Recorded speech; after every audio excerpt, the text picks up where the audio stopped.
शांति। रूहानी कॉलेज में पढ़कर अपनी तकदीर जगाने वाले दिलशाह बाप के साथ कंबाइंड पावन आत्माओं को गॉडली मॉर्निंग। दुनिया में हर एक आत्मा कोई न कोई घमंड, कोई न कोई नशे में है। साइंसदानों को अपना नशा, राजनीतिज्ञों को अपना घमंड। हमें कौन सा घमंड हो? साइलेंस का घमंड। ये क्या होता है, सुनेंगे आज की मुरली में। क्या हम स्वयं को श्राप दे सकते हैं? स्वयं को हम श्रापित कर सकते हैं। कहते हैं ना, अपने पैर पर कुल्हाड़ी मारना। कैसे? पूरी दुनिया ने खुद को श्रापित कैसे किया और भस्मासुर कौन है वो भी समझेंगे। आत्मा की आंखें कौन सी हैं? हमारी आंखें खुली हैं या बंद हैं, वो भी चेक करेंगे। सबसे तेज फ्लाइंग स्क्वाड कौन सा है? आत्मा। आत्मा कहाँ उड़ान भरती है? हमें कहाँ उड़ान भरनी है? आकाश के भी उस पार। कौन सी रेस करनी है हमें? जानने के लिए सुनते हैं 16 जून 2023 की 16 कला संपूर्ण बनाने वाली परमात्मा वाणी। मीठे बच्चे, साइलेंस के आधार पर तुम विश्व में एक धर्म, एक राज्य की स्थापना करते हो। यह है साइलेंस का घमंड। बाबा कहते हैं साइलेंस की शक्ति से, साइलेंस के आधार पर हम पूरे विश्व में एक धर्म, एक राज्य की स्थापना करते हैं, और ये है साइलेंस का घमंड। बाहुबल वालों को, साइंस वालों को, सत्ता वालों को, पावर वालों को, जिनके पास बॉम्ब्स हैं, उनको सबको कितना घमंड है, कितना नशा है। बाबा कहते हैं तुम्हें भी शुद्ध घमंड, शुद्ध अभिमान होना चाहिए साइलेंस की शक्ति पे, क्योंकि इससे ही हम विश्व में एक धर्म, एक राज्य की स्थापना करते हैं। प्रश्न है, सारी दुनिया अपने आप को श्रापित कैसे करती और बच्चे कैसे करते? सारी दुनिया ने भी अपने आप को श्रापित किया, और अभी हम कैसे करते हैं खुद को श्रापित? उत्तर में बाबा कहते सारी दुनिया भगवान को सर्वव्यापी कह अपने आप को श्रापित करती, माना खुद का ही बेड़ा गर्क कर दिया भगवान को सर्वव्यापी कह के। हर आत्मा को परमात्मा कह के, खुद को भगवान कह के। और बच्चे कैसे करते? बाबा कहते बच्चे बाबा बाबा कह फिर यदि काम अग्नि से स्वयं को भस्म करते तो श्रापित हो जाते। बाबा का बनने के बाद में भी, जानने के बाद में भी कि किससे हमारा नुकसान होता है, यदि योग अग्नि के बजाय हम काम अग्नि में जलते हैं तो खुद को ही भस्म करते हैं, श्रापित करते हैं, खुद के पैर पर कुल्हाड़ी मारते हैं। करना क्या है? योग अग्नि से विकर्मों को भस्म करना है, और करते क्या है? काम अग्नि से और ही विकर्म बढ़ा लेते हैं। तो बाबा कहते हैं माया का थप्पड़ लग जाता है। बाबा कहते हे मीठी लाडली आत्माएं, अब सतो प्रधान बनो, भस्मासुर नहीं। तो भस्मासुर कौन है? हम ही हैं। काम अग्नि में जल के और विकर्मों को हम बढ़ाते हैं, जबकि योग अग्नि से हमें अपने 63 जन्मों के विकर्मों का नाश करना है, उनको भस्म करना है, लेकिन हम अभी भी भस्मासुर बन जाते हैं। बाबा कहते हैं अब सतो प्रधान बनो। घर गृहस्थ में रहते हुए हमें क्या करना है? पवित्र रहना है, पढ़ाई करनी है, आत्मा में सातों गुण भरने हैं, सात्विकता लानी है। तो बाबा कहते हैं हे मीठी लाडली आत्माएं, अब सतो प्रधान बनो, भस्मासुर नहीं। तो अब दैवी गुण होने चाहिए, आसुरी अवगुण निकाल देने हैं। ओम शांति। बच्चे जानते हैं कि हम अभी अंधियारे से रोशनी में जाते हैं। चंद्रमा की रोशनी ऐसी है जैसे सूक्ष्म वतन है ना, शीतल सफ़ेद चांदनी। सूर्य निकलता है तो उसकी तपत हो जाती है, गर्मी होती है। देख ही रहे, अभी सब अनुभव कर रहे हैं। चंद्रमा शीतलता देता है। अब यह लाइट तो इन आँखों के लिए है ना। देखो अलग अलग लाइट से कैसे प्रभाव पड़ता है। तो ये जो भी लाइट्स हैं, सूरज, चंद्रमा, तारे और ये बल्ब, ट्यूबलाइट, सारे जितने भी लाइट्स हैं, बाबा कहते हैं ये तो इन आँखों के लिए हैं। आत्मा को भी आँखें हैं। आत्मा को भी आँखें हैं। क्या है आत्मा की आँखें? आत्मा को बुद्धि की आँखें मिलती हैं। बुद्धि की आँखें मिलती हैं, माना हमें समझ मिलती है, देख सकते हैं, हम समझ सकते हैं क्या सही क्या गलत, समझ, विवेक, ये है आत्मा की आँख। तो आत्मा को बुद्धि की आँखें मिलती हैं।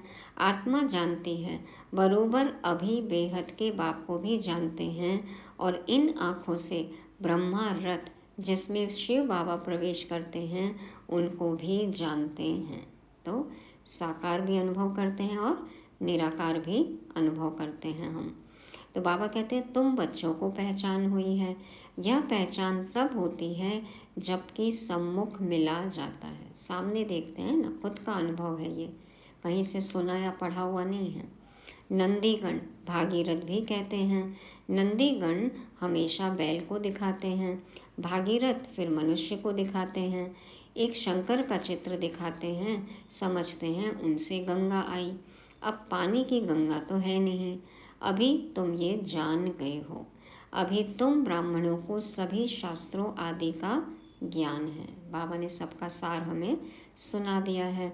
सभी वेदों, ग्रंथों, उपनिषदों आदि का तुम सार समझाते हो।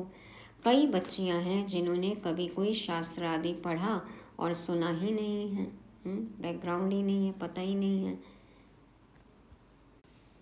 आजकल के भी देखो बच्चे, शास्त्रों का कुछ भी ज्ञान नहीं है। नैतिक शिक्षा, धर्म का कोई पाठ पढ़ाया ही नहीं जाता है।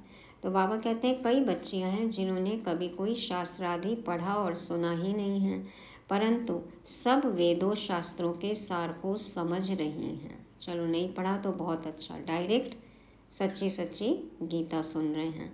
तो बाबा कहते हैं अनपढ़ और ही पढ़े हुए से तीखे जाते हैं। पहले से ही स्लेट यदि साफ है और बाबा की बातें सुन रहे हैं तो ये ज़्यादा अच्छा है ना, नहीं तो फिर और प्रश्न उठते हैं, लॉजिक लगाते हैं। तो बाबा कहते हैं अनपढ़ और ही पढ़े हुए से तीखे जाते हैं। अनपढ़े आगे पढ़े हुए भरी ढोएंगे। अनपढ़े आगे पढ़े हुए भरी ढोएंगे। तो जो लौकिक पढ़ाई से अनपढ़ हैं और जो ये ईश्वरी पढ़ाई पढ़ रहे हैं, उनके आगे लौकिक पढ़ाई पढ़े हुए भरी ढोएंगे, माना वो कम पद पाएंगे, क्योंकि वो अपने ही समझ में, अपने ही लॉजिक्स में अटक जाते हैं और इस ज्ञान को अपनाते नहीं, आगे नहीं बढ़ते हैं।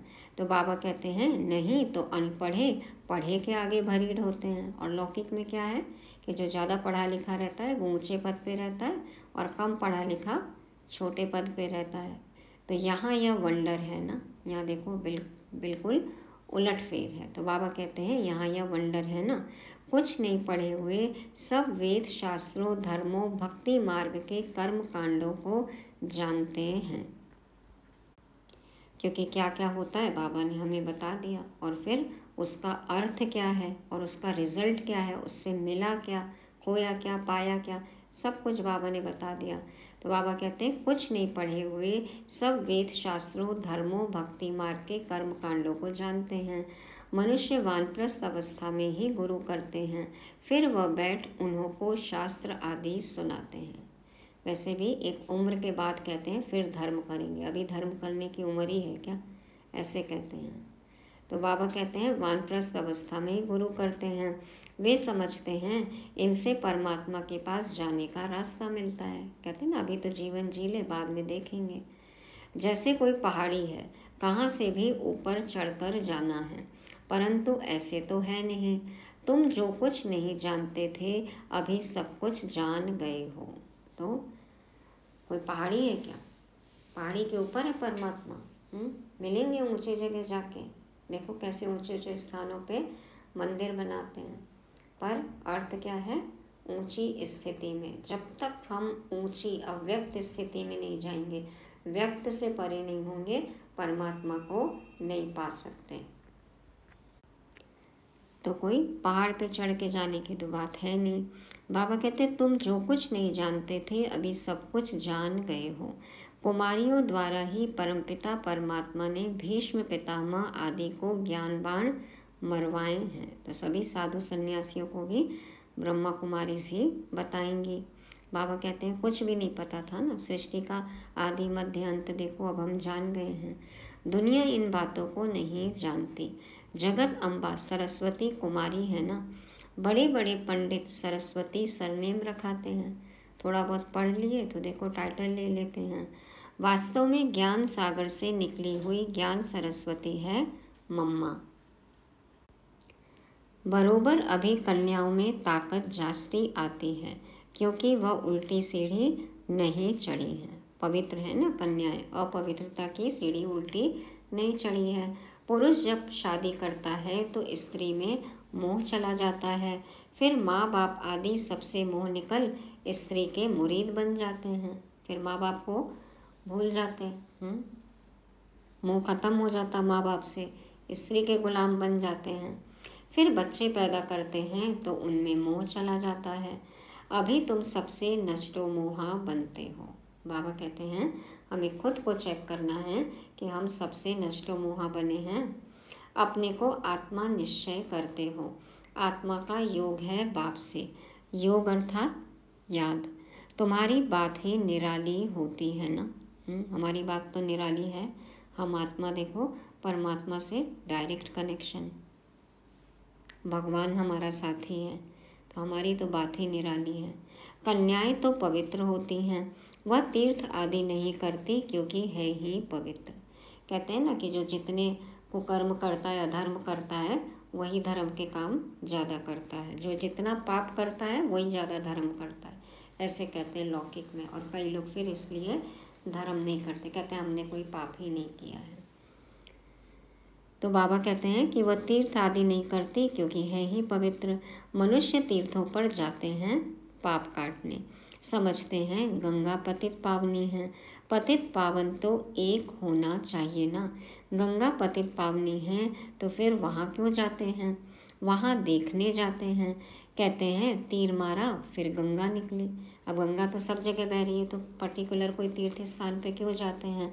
तो बाबा कहते हैं जहाँ से उद्गम होता है वहाँ जाते हैं, बाकी गंगा का पानी तो सब जगह बह रहा है, तो फिर तीर्थ यात्रा करने की क्या ज़रूरत है। लेकिन आजकल तो तीर्थ यात्रा वकेशन सब एक साथ हो जाता है। तो बाबा कहते हैं कुछ न कुछ गौमुख आदि बनाकर रखते हैं। तो बाप बैठ समझाते हैं बच्चे तुम आत्मा हो, अपने को आत्मा समझ मुझे याद करो। वह बाप भी है, सतगुरु भी है। मंदिरों में श्री कृष्ण के पांव दिखाते हैं, सब जगह चरण बना के रखते हैं ना अलग अलग देवताओं के। शिव बाबा को तो अपने पैर हैं नहीं क्योंकि उनको शरीर ही नहीं है जो कोई चरणों की धूल बने। बाबा चाहते हैं कोई बाबा के चरणों की धूल बने? नहीं। देखो बाबा तो दिल तख्त पर बिठा के रखते हैं, नैनों का नूर कहते हैं हमें, मस्तक मणि कहते हैं। तो बाबा कहते हैं मेरे तो पैर ही नहीं हैं, तो ऐसा ही नहीं है कि कोई मेरे चरणों की धूल बने। बाबा कहते हैं बच्चे तुमको शिव बाबा के चरणों की धूल नहीं बनना है। बाबा तो हमें गुलगुल बनाते हैं, फूल बनाते हैं। तो मैं इन सब कलयुगी रस्म रिवाजों से तुम बच्चों को आकर छुड़ाता हूँ। मेरे चरण हैं नहीं। देखो कौन कौन से गुरु के चरण धो कर पीते हैं। तो बाबा कहते हैं मेरे तो चरण हैं नहीं, क्या करना है? सिर्फ बाप के कदम पर कदम रखना है, हमें फॉलो फादर करना है। तो बाबा कहते हैं शिव को तो शरीर है नहीं, यह तो ब्रह्मा का तन है, इसलिए तुम शिव बाबा की पूजा नहीं कर सकते। इस भाग्यशाली रथ में शिव आया है। भक्ति मार्ग में शिवोहम कहने वालों पर फूल आदि चढ़ाते हैं। मनुष्यों को ही पूजते हैं, गुरुओं को ही, साधु सन्यासियों को ही पूजते हैं, क्योंकि वो कहते हैं अहम शिवोहम। तो यह है सब भक्ति मार्ग की रस्म रिवाज, अर्थ कुछ भी समझते नहीं। कहते हैं स्त्रियों को लिंग की पूजा नहीं करनी चाहिए, वो एक अलग ही है। शिवलिंग को भी क्या करते हैं, स्त्री और पुरुष के लिंग से जोड़कर देखते हैं, वैसे कहते हैं कि ये इसका सिंबॉलिक है। तो अलग अलग मानने वाले, अलग अलग विचारधारा है। तो बाबा कहते हैं कि कई कहते हैं कि स्त्रियों को लिंग की पूजा नहीं करनी चाहिए, परंतु वह कौन है यह भी समझते नहीं। वास्तव में शिव कोई ऐसा लिंग रूप तो है नहीं, तो कोई भी स्त्री और पुरुष की जननेंद्रियों से ऐसा कोई भी कनेक्शन नहीं है, कोई भी सिंबॉलिक नहीं है। बाबा कहते वह तो स्टार है, उनकी पूजा क्यों नहीं कर सकते।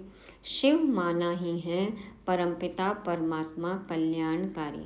वास्तव में उनकी पूजा तो बहुत होनी चाहिए। शिव कल्याणकारी एक ही है, वही पतित से पावन बनाते हैं, सबका कल्याण करते हैं। जो पहले नंबर में लक्ष्मी नारायण थे वही 84 जन्म ले पतित बने हैं, तो सब पतित हो गए। बाबा कहते हैं जो पहले नंबर में थे जब वही पतित हो गए तो फिर तो और भी आत्माएं सभी पतित हो गए। सतो प्रधान से रजो तमो में सब आ गए हैं।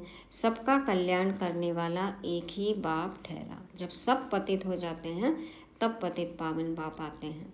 तो इस समय मनुष्य सब पतित बने हैं, पहले आने से ही पतित नहीं होते हैं। पहला जन्म तो जीवन मुक्त अवस्था, पवित्र आत्मा होती है, पहले तो पावन होते हैं। यह बाप बैठ समझाते हैं, मेरे लाडले सिकीलदे बच्चे व सालीग्रामों, सुनते हो बाप इस मुख से क्या कह रहे हैं, और कोई तो कह न सके। जिस भाषा में मुरली चलती है यदि वो हम सुने तो लगता है ना कि ये साधारण मनुष्य नहीं बोल सकता है। तो बाबा क्या बोल रहे हैं, और कोई तो कह न सके, कोई भी सन्यासी आदि कह न सके कि हम एवर पावन इस शरीर द्वारा तुम आत्माओं से बोल रहा हूँ। बाप ही कह सकते हैं। कई बाबा बाबा कहकर भी फिर भस्मासुर बन जाते हैं, अपने ऐसे कर्म करते हैं कि खुद को ही भस्म कर लेते हैं। माया थप्पड़ लगा देती है तो अपने को भस्म कर देते हैं। काम अग्नि है ना, बाप आकर इस भस्मासुर पने से छुड़ाते हैं। तो अब देखना है कि अब हम खुद को तो भस्म नहीं कर रहे हैं, स्थूल क्रिया की बात नहीं है, संकल्पों को चेक करना है। बाबा हमें भस्मासुर पने से छुड़ाते हैं, समझाते हैं, मीठे मीठे बच्चे तुम मेरी संतान हो, तुम ब्रह्मांड में रहते हो, वहाँ तुम अशरीरी हो, इसलिए कोई संकल्प विकल्प नहीं चलता है। फिर पाठ में आते हो, यह भी ड्रामा बना हुआ है। जब आत्मा शरीर में नहीं है तो संकल्प कैसे करती है। बाबा कहते हैं कैसे पता चलता है कि अब पाठ बजाना है, नीचे जाना है, बस वो ऑटोमेटिक होता है ना। तो ये ड्रामा अनुसार बस वही उस समय संकल्प इमर्ज होता है और फिर नीचे आते हैं पाठ बजाने। तो बाबा कहते हैं अभी तुम्हारी प्रारब्ध खड़ी है, अभी तुम हो त्रिकालदर्शी, यह संस्कार तुम्हारे यहाँ ही प्रायलोप हो जाते हैं, यह ज्ञान वहाँ नहीं रहेगा। जब तक यहाँ हो तो ज्ञान है, जब तक शरीर में है, संगम युग में है तो ये ज्ञान है। समझो कोई यहाँ से संस्कार ले जाते हैं, वह फिर इमर्ज होते हैं, तो उसी अनुसार इस शक्ति सेना में आकर दाखिल हो सकते हैं। यदि पवित्रता के संस्कार हैं और ब्रह्मा कुमारी में चलते ही चलते शरीर छोड़ दिया तो फिर हो सकता है दूसरे जन्म में भी बाबा कहते हैं वो संस्कार इमर्ज होते हैं और फिर से बीके में ही दूसरा जन्म हो सकता है, शक्ति सेना में आकर दाखिल हो सकते हैं।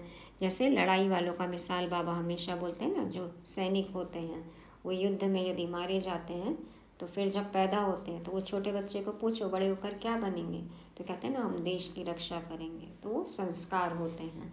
बाबा कहते हैं उनमें थोड़ा बड़ा होने से ही मिलिट्री में दाखिल हो जाते हैं। कोई को यहाँ आना होगा तो संस्कार जो ले जाते हैं उस अनुसार अच्छे घर में जाकर जन्म लेते हैं, फिर ऐसे संस्कारों वाले छोटे बच्चे भी यहाँ आते हैं। देख रहे हैं ना, कितने तो अपने माँ बाप को यहाँ लेकर आए और उनके जन्म के बाद से उनके माँ बाप पवित्र हो गए। तो फिर ये भी है संस्कार का असर।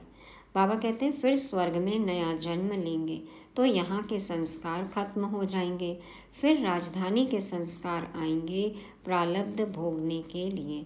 यह संस्कार मर्ज हो जाते हैं। कई बच्चों का बहुत लव रहता है तो वह आत्मा देखकर खुश होती है ना। कितने देखो बाबा की फोटो देख के सेंटर पे आके कितने खुश होते हैं।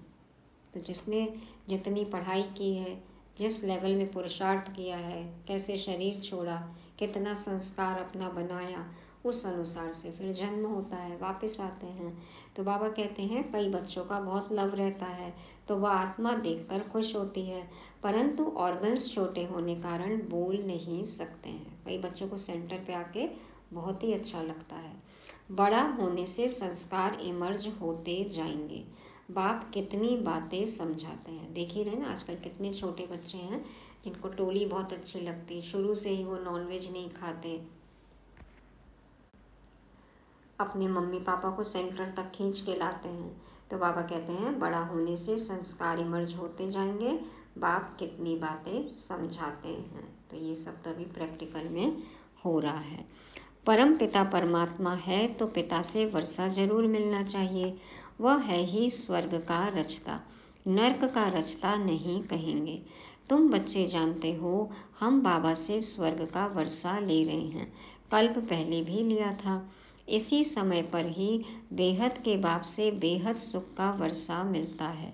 यह सिर्फ तुम ही कह सकते हो।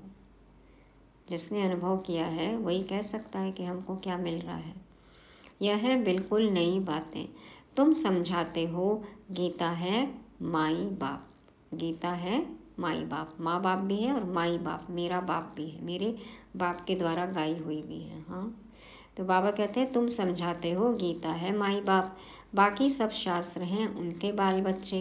गीता से ही राजयोग का व स्वर्ग की राजाई का वर्षा मिलता है, बाकी बाल बच्चों से वर्षा क्या मिलेगा। तुम तो अब पारस बुद्धि बनते हो, तुम्हारे महल आदि भी बहुत क्विक बनेंगे। देखो अब तो सब कुछ बस ला के जोड़ दो, फट से घर तैयार हो जाता है। तो बाबा कहते हैं अब तुम पारस बुद्धि बन रहे हो और तुम्हारे महल आदि बहुत क्विक बनेंगे, फास्ट बनेंगे। तुम्हारा है साइलेंस का घमंड, उन्हों का है साइंस का घमंड। है हमें साइलेंस का घमंड? शांति के पथ पर हम चल तो रहे हैं, लेकिन क्या सदा नशा रहता है? बाबा कहते तुम सर्वशक्तिमान बाप से राजाई लेते हो, भारत के तुम मालिक बनते हो। यह हमेशा बुद्धि में रखो। विश्व का रचता हमको विश्व का मालिक बनाने लिए पढ़ाते हैं। 1 सेकंड में जीवन मुक्ति देते हैं, तो क्या 1 सेकंड में बाप इसमें प्रवेश नहीं कर सकेंगे? कितना टाइम लगता है बाबा को? बाबा कब आते कब निकल जाते कोई नहीं समझ सकता है, इतना फास्ट। और 1 सेकंड में बाबा कहते हैं जीवन मुक्ति, माना 1 सेकंड में हमें समझ आ जाती है। जिस सेकंड समझ आती है उसके पहले सेकंड में समझ नहीं रहती है ना, तो समझ आने में 1 ही सेकंड लगती है, कोई भी काम होने में 1 सेकंड लगता है। जिस सेकंड मरे उससे 1 सेकंड पहले जिंदा थे, तो 1 सेकंड। बाबा कहते हैं 1 सेकंड में जीवन मुक्ति देते हैं, तो क्या 1 सेकंड में बाप इसमें प्रवेश नहीं कर सकेंगे? 1 सेकंड में आत्मा यहाँ से लंदन, अमेरिका आदि में जाए जन्म लेती है। आत्मा एकदम फ्लाइंग स्क्वाड है कितना छोटा स्टार, उड़न तश्तरी सबसे ज़्यादा फास्टेस्ट। बाबा कहते हैं आत्मा एकदम फ्लाइंग स्क्वाड है कितना छोटा स्टार। पुनर्जन्म तो जरूर मानेंगे। तुमने कितने पुनर्जन्म लिए हैं? 84 जन्मों में जरूर आना है। जो बिल्कुल ही पतित शूद्र बुद्धि हैं वे आकर फिर से स्वच्छ बुद्धि बनते हैं। देखो पुनर्जन्म के लिए शरीर छोड़ने की जरूरत नहीं है, मानते हैं इस बात को? शरीर छोड़ने के बाद जन्म होता है उसको पुनर्जन्म तो कहते ही हैं, लेकिन हमारा क्या हुआ है, इस शरीर में रहते ही पुनर्जन्म हुआ ना। जब सोच बदल जाती है, जब विचार बदल जाते हैं, तो उसी जन्म में, उसी शरीर में पुनर्जन्म हो जाता है। तो बाबा कहते हैं देखो, पतित शूद्र बुद्धि थे हम, और फिर स्वच्छ बुद्धि बनते हैं, तो हो गया ना पुनर्जन्म। स्वच्छ बुद्धि का संग जरूर ऐसा ही बनाएगा। कैसे होगा ये पुनर्जन्म? जब हम स्वच्छ बुद्धि वाले का संग करेंगे, सत्संग करेंगे, शिव का संग करेंगे। बाबा कहते हैं स्वच्छ बुद्धि का संग जरूर ऐसा ही बनाएगा। अभी तुम मास्टर ज्ञान सागर ठहरे, जो बाप में गुण हैं वह तुम धारण करते हो। तुम भी कहते हो मन मना भव, तुम भी कहते हो मन मना भव। अपने मन को मना कर दो, अब और कहीं नहीं जाना है, सिर्फ बाबा। तो तुम्हारी आत्मा स्वच्छ हो जाएगी, अच्छी हो जाएगी, स्व आत्मा अच्छी हो जाएगी।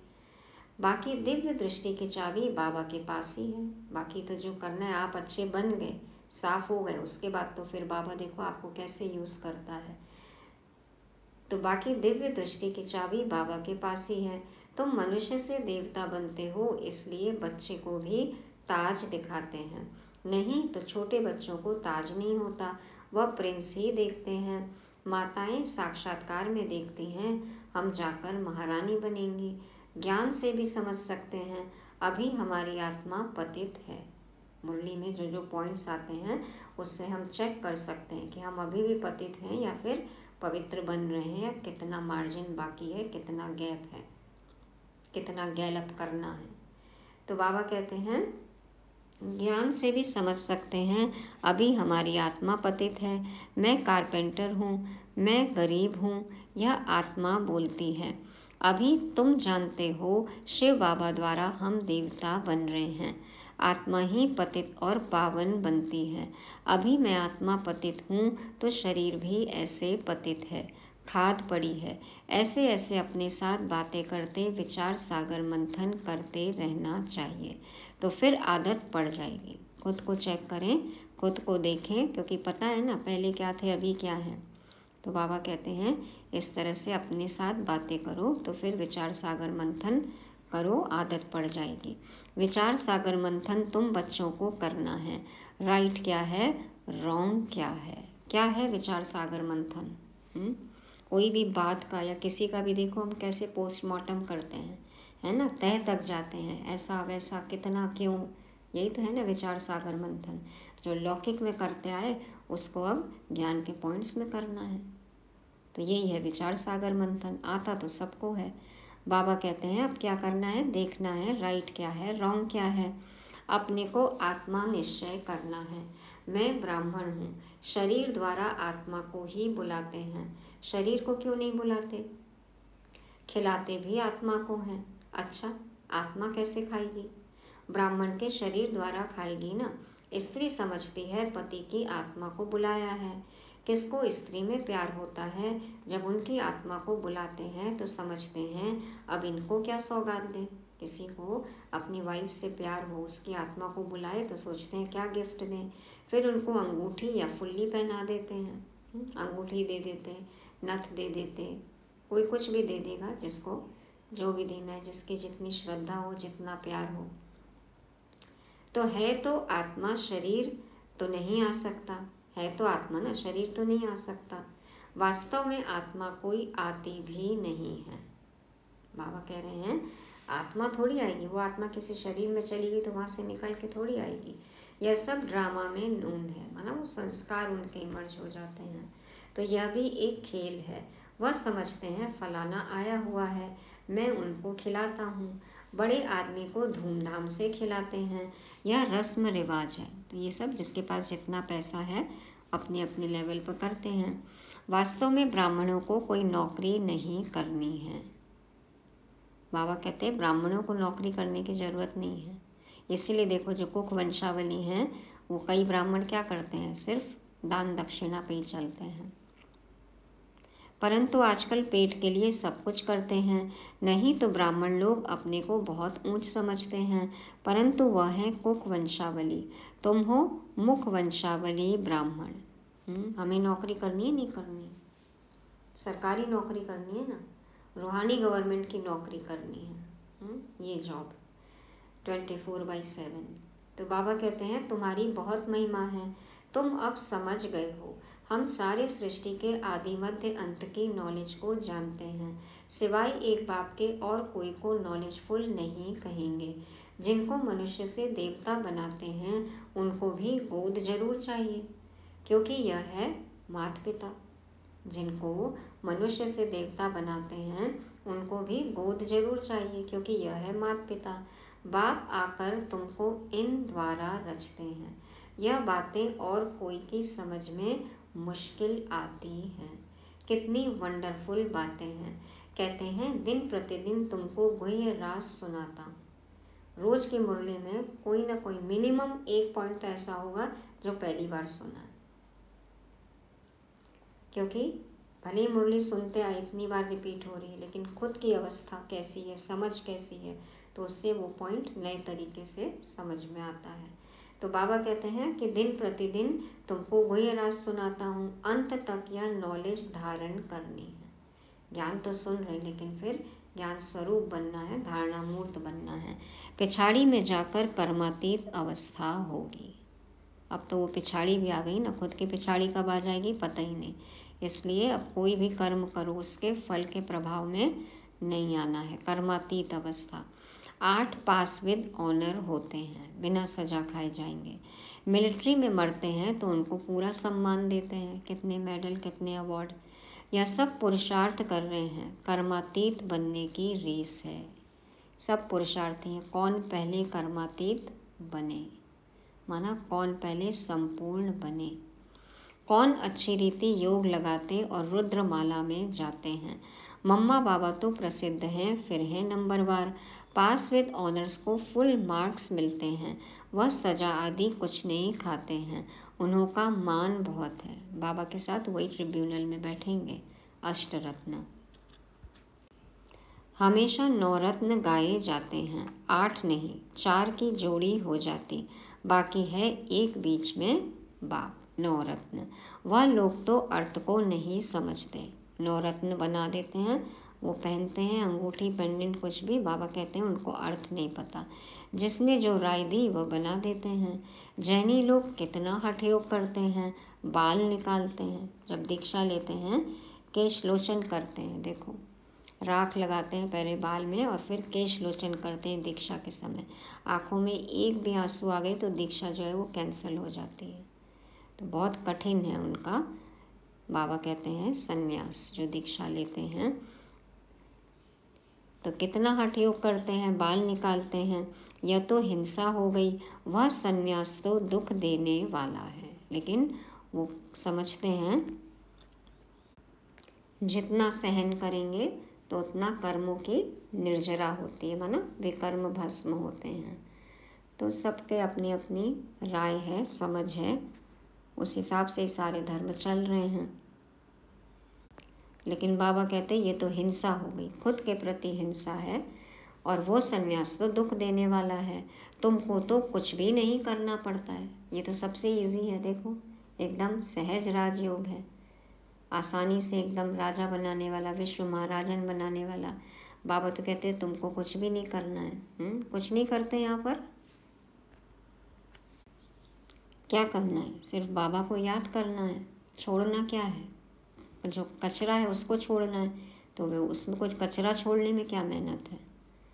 तो बाबा कहते हैं तुमको तो कुछ भी नहीं करना पड़ता है, तुमको तो टेम्पटेशन देकर तुमसे विकारों का संन्यास कराते हैं। क्या टेम्पटेशन है कि विश्व के महाराजा महारानी बनेंगे, 21 जन्मों के लिए हमें राज्य भाग्य मिलेगा, 21 जन्मों का भाग्य बनता है। बाबा कहते हैं ये टेम्पटेशन देकर तुमसे विकारों का संन्यास कराते हैं। यह नॉलेज भी तुम्हारे सिवाय और कोई में नहीं है।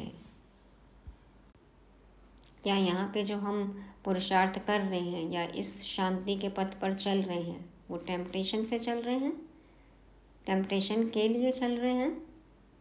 क्या कहेंगे सब? वर्तमान में जो हमें अनुभव हो रहे हैं उससे सुख, शांति, सुकून का अनुभव हो रहा है ना, इसलिए हम चल रहे हैं। बाकी भविष्य में क्या मिलेगा क्या नहीं मिलेगा वो तो बात की बात है, वो तो बाबा की गारंटी है, वो तो मिलना ही है, लेकिन उसको ध्यान में रख के पुरुषार्थ नहीं करना है। वर्तमान में जो हमें अनुभव हो रहा है, इसलिए हमें इस मार्ग पर चलना है। तो वर्तमान की परछाई तो भविष्य है ही, तो कल नहीं, हमें तो अपने आज के अनुभव पर चलना है। तो बाबा कहते हैं कि यह नॉलेज भी तुम्हारे सिवाय और कोई में नहीं है। बरोबर 84 जन्मों का चक्र लगाया, अभी हम वापस जाते हैं। जितना योग में रहेंगे तो पवित्र बन सकेंगे। याद में रहते और सर्विस करते रहें तो उनको जास्ती फल मिलेगा। याद और सेवा मोस्ट बिलीवेड बाप है, जिससे 21 जन्मों के लिए सुख का वर्षा मिलता है। तो ये तो मिलना ही है, ये तो गारंटी है ही। शिव भगवान उवाच है, 21 जन्मों के लिए सुख का वर्षा मिलता है मोस्ट बिलीवेड बाप से। किनको मिलेगा? सतो प्रधान बच्चों को, भस्मासुरों को नहीं मिलेगा। अच्छा, मीठे मीठे सिके लदे बच्चों प्रति माता पिता बाप दादा का याद प्यार और गुड मॉर्निंग। रूहानी बाप की रूहानी बच्चों को नमस्ते। हम रूहानी बच्चों की रूहानी बाप दादा को याद प्यार गुड मॉर्निंग और नमस्ते। शुक्रिया बाबा, शुक्रिया। धारणा के लिए मुख्य सार। पहला पॉइंट, कर्मातीत बनने की रेस करनी है। अच्छा फल प्राप्त करने के लिए याद में रहकर सर्विस करनी है। दूसरा, स्वच्छ बुद्धि वालों का संग करके स्वच्छ बनना है। बाप के गुणों को स्वयं में धारण करना है। स्वयं को कभी भी श्रापित नहीं करना है। वरदान है, इच्छा मात्रम अविद्या की स्थिति द्वारा मास्टर दाता बनने वाले ज्ञानी तू आत्मा भव। इच्छा मात्रम अविद्या की स्थिति द्वारा मास्टर दाता बनने वाले ज्ञानी तू आत्मा भव। बाबा समझाते, जो ज्ञानी तो आत्मा अर्थात बुद्धिवान है, उन्हें बिना मांगे सब कुछ मिलता है। मांगने की कोई आवश्यकता नहीं रहती। जब स्वतः सर्व प्राप्तियां हो जाती हैं तो मांगने का संकल्प भी नहीं उठ सकता। ऐसे बच्चे इच्छा मात्रम अविद्या बन जाते हैं। ऐसे ज्ञानी तो आत्मा मांगने वाले से दाता के बच्चे मास्टर दाता बन जाते। मांगना पूरा हो जाता, इतना बड़ा स्वमान मिल जाता जो नाम मान शान की भी इच्छा नहीं रहती। बाबा कह रहे हैं कि जो बुद्धिमान बच्चे हैं उनको तो बिना मांगे सब कुछ मिलता है। जब बिना मांगे सब कुछ मिल जाए तो मांगने की ज़रूरत है? बिन मांगे मोती मिले, मांगे मिले ना भीख। तो बिना मांगे ही सब कुछ मिल रहा है, और जब सब कुछ मिल गया तो फिर किस बात की इच्छा होगी? इच्छा क्या होती है जानते ही नहीं, कोई भी इच्छा का संकल्प ही नहीं उठता। बाबा कहते हैं तो ऐसे क्या है, मांगने वाले से अधिकारी बन जाते हैं, मास्टर दाता बन जाते हैं, और मांगना पूरा हो जाता, इतना बड़ा स्वमान मिल जाता तो नाम मान शान की भी इच्छा नहीं रहती। सब कुछ मिलता है ना, स्थूल सूक्ष्म सब कुछ मिल रहा है।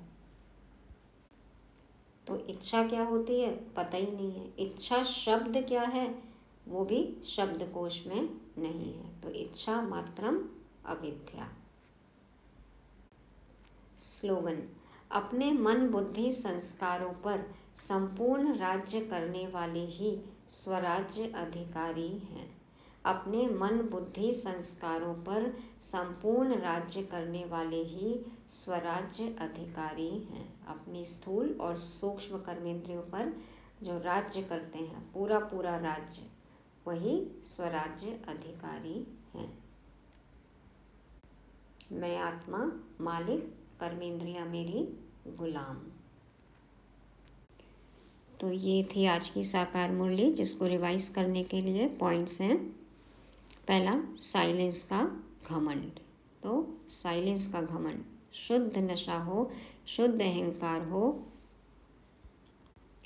क्यों? क्योंकि हम ही साइलेंस की शक्ति से एक धर्म एक राज्य की स्थापना बाबा की श्रीमत के अनुसार करते हैं। करण करावनहार बाबा। दूसरा, सतो प्रधान बनना है हमें, भस्मासुर नहीं बनना है, अपने आप को श्रापित नहीं करना है। तीसरा, चरणों की धूल नहीं, बाबा कहते हैं ना, बच्चे मेरे चरणों की धूल नहीं है। हम तो बाबा के दिल तख्त पर विराजमान रहे, नैनों का नूर बनना है। देखो बाबा हमें पलकों पर बिठाते हैं। और चौथा, कर्मातीत बनने की रेस करनी है, जितना जल्दी हो संपूर्ण बनना है। और पांचवा है स्वराज्य अधिकारी और इच्छा मात्रम अविद्या।